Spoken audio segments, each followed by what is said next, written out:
გამარჯვებული კენძო. დიდი ხნის წინათ ზღვის ნაპირზე ცხოვრობდა ღარიბი მეთევზე კენძო სინობუ. ერთ ქარიან და სუსხიან დღეს კენძოს ქოხის კარზე ვიღაცამ დააკაკუნა.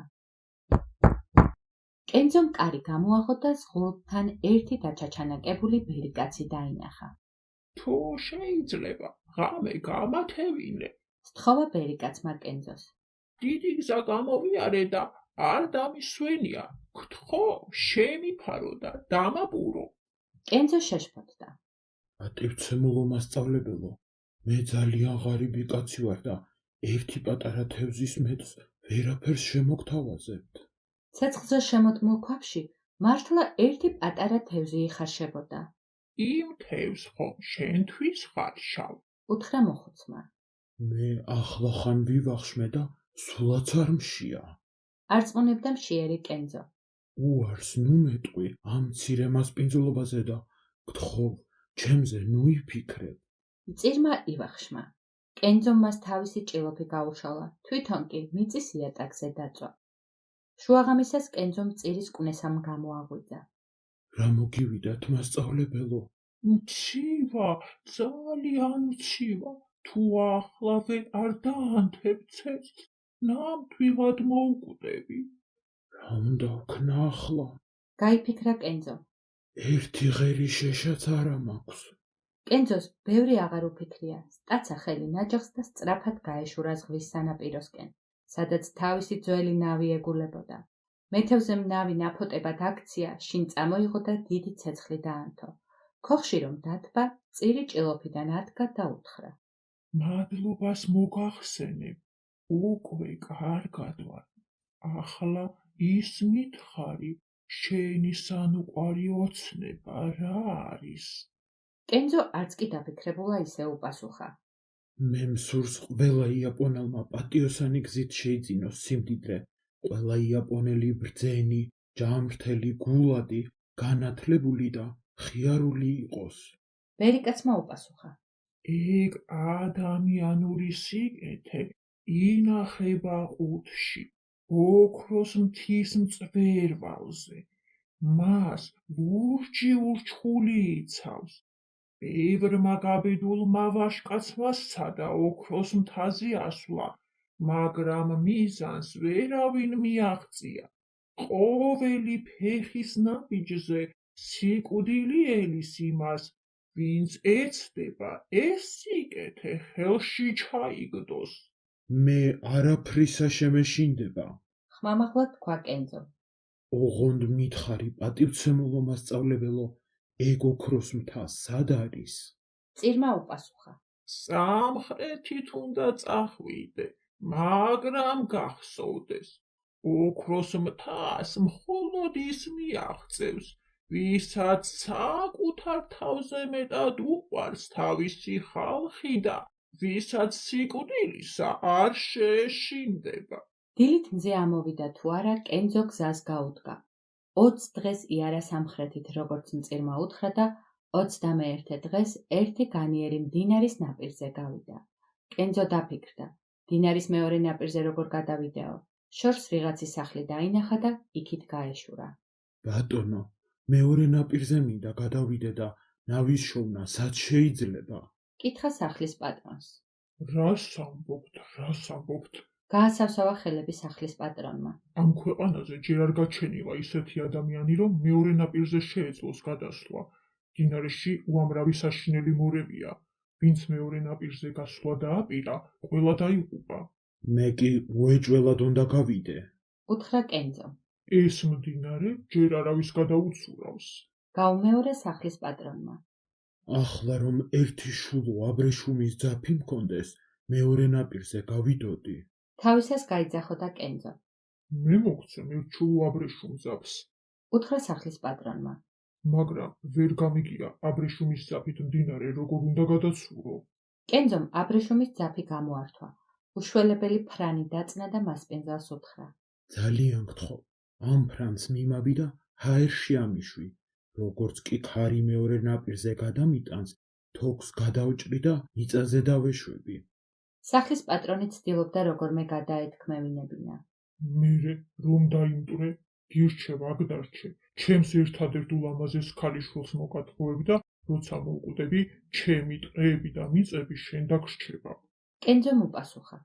იაპონური ანდაზა ამბობს, ვისაც სურს ურჩხულს ჯადოსნური ქვა წაართვას, ურჩხულს უნდა შეებრძოლოსო. ვისაც ხალხის ბედნიერება სურს, სიკვდილს არ უნდა შეუშინდეს. კარგი, ისე იყოს, როგორც შენ გსურს. უთხრა სახლის პატრონმა. კენძო ფრანს მიაბა და მაღლა აუშვა. ქარმა სწრაფად აიტაცა ფრანი და ფართოდ გაშლილ შფოთიან მდინარეზე გადააფრინა. მალე ქარი ჩადგა და კენძო ძირს დაეშვა. ფეხი მიწას რომ შეახო, მაშინვე სიხარულით წამოიძახა. ახლა ჩქარა უნდა გავუდგე გზას, დროის დაკარგვა არ შეიძლება. მაგრამ რამდენიმე ნაბიჯი რომ გადადგა, ბუჩქებიდან გამძვენვარებული ვეფხვი გამოვარდა. ზურგს უკან კი გველის საშინელი სისინი მოესმა. გადარჩენის იმედიც კი აღარ ჰქონდა. წინ ვეფხვი იყო, უკან გველი. უცებ საშინელი ხმა გაისმა და ციდან ქვასავით დაეშვა უშველებელი არწივი. არწივმა კენძო კლანჭებში მოიქცია და სანამ ვეფხვი და გველი გონს მოვიდოდნენ, ჰაერში აიტაცა. არწივი სულ მაღლა და მაღლა მიფრინავდა. კენძო უკვე ვეღარ ხედავდა დედამიწას და მაშინვე მიხვდა, რომ ფრინველთ მეფეს თავის ბუდეში მიჰყავდა. როცა არწივი დაბლა დაეშვა, კენძომ აბობოქრებული ოკეანე და მაღალი კლდეები დაინახა. ფრთის რამდენიმე მოქნევა და არწივი თავის ბუდესთან დაფრინდებოდა, მაგრამ უცებ დაინახა, რომ ბუდეში მაიმუნი იჯდა და მართვეს შესანსვლას აპირებდა. არწივმა შემზარავად დაიყილა. კენძოს კლანჭები გაუშვა და მაიმუნს დააცხრა. კენძო წყალში ჩავარდა. ოზარმაზარმა ტალღებმა შუა ოკეანეში გაიტაცეს. ნუ თუ ისე დავიღუპები, რომ ჩემს ხალხს ბედნიერებას ვერ მოვუტანო, ფიქრობდა შეწუხებული კენძო. სწორედ ამ დროს გვერდით ვეშაპი დაინახა. უკანასკნელი ძალღონე მოიკრიბა. ვეშაპთან მიცურდა და ზურგზე ააცოცდა. ვეშაპი იმოდენა იყო, არაფერი გაუგია. მალე ვეშაპს მობეზრდა ერთ ადგილზე ყოფნა. უშველებელი ტალღები ააქოჩრა და გზას გაუდგა. ვეშაპის ზურგზე წამოწოლილ დაღლილ კენძოს თვითონაც არ გაუგია, როგორ ჩაეძინა. როდესაც გამოეღვიძა, სულ ახლოს ნაპირი დაინახა. კენძოს დიდხანს არ უფიქრია, წყალში გადაეშვა და ნაპირზე გავიდა. როგორც კი ფეხი ქვიშიან ნაპირზე დადგა, შიმშილისა და დაღლილობისაგან გრძნობა დაკარგა და დაეცა. ასე იწვა საბრალო კენძო, ვიდრე ერთმა ბიჭუნამ ნაპირზე ხარები არ მორეკა. ბიჭმა კენძო დაინახა, მივიდა და მარაოთი გაუნიავა. კერძომ თვალი გაახილა, მაგრამ ფეხზე ადგომა ვერ შეძლო. ბიჭი მიეხმარა. ხარზე შესვა და ბამბუკის ჭალისკენ წაიყვანა. ბამბუკის ჭალაში დიდი სახლი იდგა. სახლიდან ერთი კაცი გამოვიდა და ბიჭს ჰკითხა. ვინ მოიყვანე? მამა, ეს კაცი გონება დაკარგული იწვა ზღვის ნაპირზე და ვერ მივატოვე. უპასუხა ბიჭმა. მამამ ბიჭი შეაქო. კენძო შინ შეიპატიჟა, დაანაყრა და მოასვენა. დიდხანს ეძინა კენძოს, როცა გაიღვიძა, ოთახში ბიჭის მამა შემოვიდა და ჰკითხა. დიდად პატივცემულო, საით გაგიწევიათ? ოქროს მთის მწვერვალზე მივდივარ. ხალხს სიბრძნე, ჯანმრთელობა, სიმდიდრე, ცოდნა, გამბედაობა და სიხარული უნდა მოვუტანო. გამიგონია იმ მთის ამბავი. უთხრა ბიჭის მამამ. თუ სიცოცხლე ძვირად გიღირს, ნუ წახვალ. იქიდან ცოცხალი არავინ დაბრუნებულა. დარჩი ჩემთან და მანამდე იცხოვრე, ვიდრე მოგეწყინება. არა, მტკიცედ მიუგო კენძო. სანამ ცოცხალი ვარ, ვერაფერი შემაჩერებს. კენძომ ისევ სამხრეთისაკენ განაგრძო გზა. უკან მოიტოვა უკაცრიელი ველი, გადაცურა უზარმაზარი ტბა, გაიარა უდაბური ტყე და ერთ უკიდეგანო უდაბნოს მიადგა. სამ დღეს მიდიოდა მშიერ მწყურვალი კენძო ცხელ უდაბნოში და მეოთხე დღეს შორს ოქროს მთის მწვერვალი დაინახა. გახარებულმა კენძომ რა ძალი და ღონე ჰქონდა მთისკენ მოკურცხლა. შუა დღისას მთის ძირს მიაღწია და შეუჩერებლივ განაგრძო გზა მწვერვალისაკენ. რამდენიმე ნაბიჯი რომ გაიარა, უცებ ზემოდან ქუხილივით ხმა მოესმა. ფეხი აღარ გადმოდგა თორემ ნაკუწებად გაქცევ. მაგრამ კენძოს შეშინება არც ისე ადვილი იყო. მან ხმალი იძრო და კვლავ წინ წავიდა. უცებ ხახადაღებული, გააფთრებული, საშინელი ძაღლები შემოეხვინენ. თვალები ნაკვერჩხლებივით უელავდათ.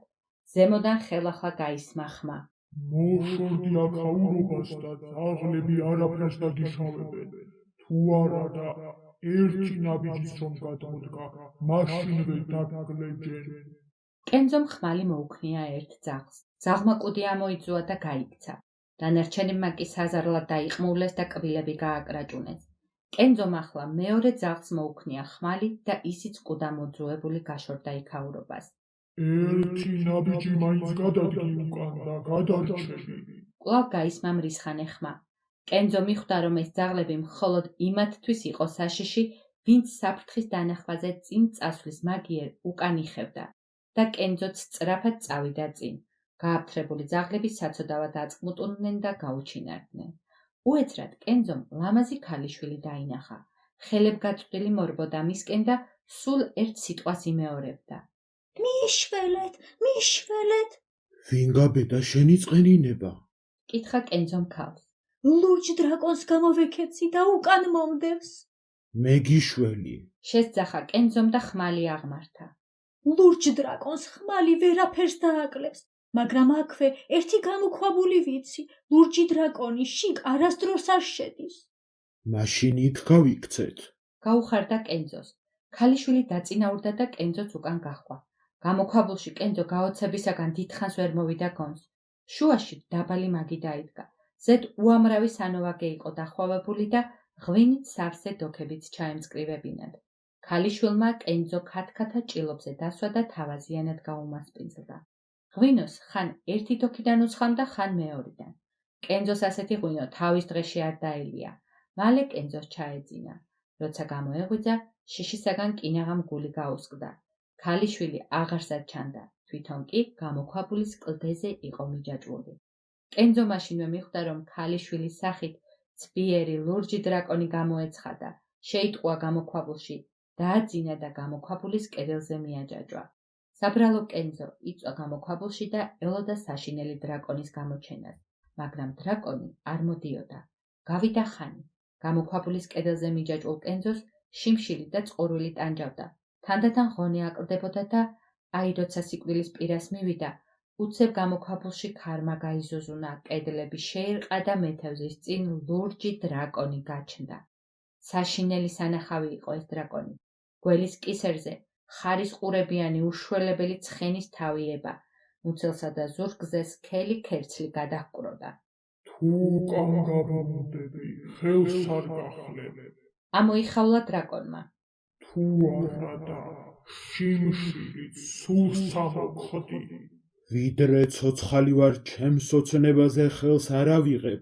მე მინდა ჩემს ხალხს ბედნიერება მოვუტანო. უპასუხა კენძომ. დრაკონმა ხახა დააღო და გამოქვაბული მყრალი ბოლით აივსო. ისევ აზუზუნდა ქარი, ხელახლა შეკანდა გამოქვაბულის ქვის კამარა. როდესაც ბოლი გაიფანტა, დრაკონი უკვე გამქრალიყო, მაგრამ მაშინვე შემოვარდა 10 დემონი. 10-ვენი რიგრიგობით მიდიოდნენ კენძოსთან და ერთსა და იმავეს ჩასჩიჩინებდნენ. შენ დაბრუნდი და იმდენ ოქროს მოგცემთ, რამდენსაც მოერევი. კენძო ყველას ერთსა და იმავეს ეუბნებოდა. მირჩევნია მოვკვდე, ვიდრე ადამიანური სიკეთე აქ დავტოვო და სამშობლოში ხელცარიელი დავბრუნდე. მაშინ დემონებმა სტაცეს ხელი რკინის კომბლებს და ერთი თუ ორი მისცხეს კენძოს, დაჰკრავდნენ კომბალს და ეკითხებოდნენ. არც ახლა წახვალ? კენძო კი ყოველ შეკითხვაზე იმეორებდა. არა. დემონებმა კარგა მაგრად ცემეს, მაგრამ მაინც ვერაფერს გახდნენ და სწრაფად გაეშურნენ თავიანთ მფარველთან. ლურჯი დრაკონი გააფთრებული ღრიალით შევარდა გამოქვაბულში. გაწყვიტა ჯაჭვი კენძო უშველებელ ჩანჩქერთან მიათრია და წყლის უფსკრულში გადააგდო, მაგრამ როგორც კი კენძო გაშმაგებულმა წყალმა ჩაითრია, ისევ ამოიყვანა და უთხრა. დაბრუნდი შინ და იმდენ მარგალიტს მოგცემ, რამდენსაც მოერევი. თანახმა ხარ? არა. შესძახა კენძომ. არა და მოვიდა შენი აღსასრული. დაიბღავლა გაშმაგებულმა დრაკონმა. კენძო მაღალ ფიჭვზე მიაბა. მის თავს ზემოთ კი 100 თოკით უშველებელი ლოდი ჩამოჰკიდა და უთხრა. ეს ლოდი 100 თოკით არის ჩამოკიდებული. ყოველ წუთში თითო თოქს გადავჭრი. თუ 100 წუთის შემდეგ არ იტყვი, რომ დამარცხებული ხარ, ლოდი თავს გადიჭეჭყავს. როგორც თქვა, ასეც მოიქცა. ყოველ წუთში თითო თოქს ჭრიდა. გავიდა 99 წუთი, ქვა მხოლოდ ერთ თოკზეღა ეკიდა. უკანასკნელად გეკითხები, წახვალ თუ არა? დაიღრიალა დრაკონმა. არა. უპასუხა კენძომ. მაშინ მოკვდი. დაიყვირა დრაკონმა და გააფთრებით დაიქნია ხმალი უკანასკნელი თოკის გადასაჭრელად, მაგრამ ამ დროს გაისმა მრისხანე ხმა. შეჩერდი. კენძომ თვალები გაახილა და დრაკონის გვერდით სწორედ ის მწირი დაინახა, ოქროს მთისა და ადამიანური სიკეთით სავსე ყუთის ამბავი რომ მოუთხოვ. მწირს წითელი აბრეშუმის ტანსაცმელი ეცვა, მარჯვენა ხელში ოქროს ჯოხი ეჭირა. ბოროტი დრაკონი არც კი შემობრუნებულა მწირისკენ. დაიქნია ხმალი და უკანასკნელი თოკი გადაჭრა. მაგრამ მწირი თურმე სინამდვილეში ყავლისშემძლე ჯადოქარი ყოფილიყო. ოქროს ჯოხით შეეხო ლოდს და ლოდი კენძოს ფეხებთან დაეცა. ახლავე ნაპრეთებად გაქცევ.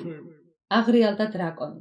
სასიკვდილო ალი ამოანთხია და მწირს ეკვეთა, მაგრამ მწირმა ჯადოქრული სიტყვა წარმოთქვა და გოლიათად გადაიქცა.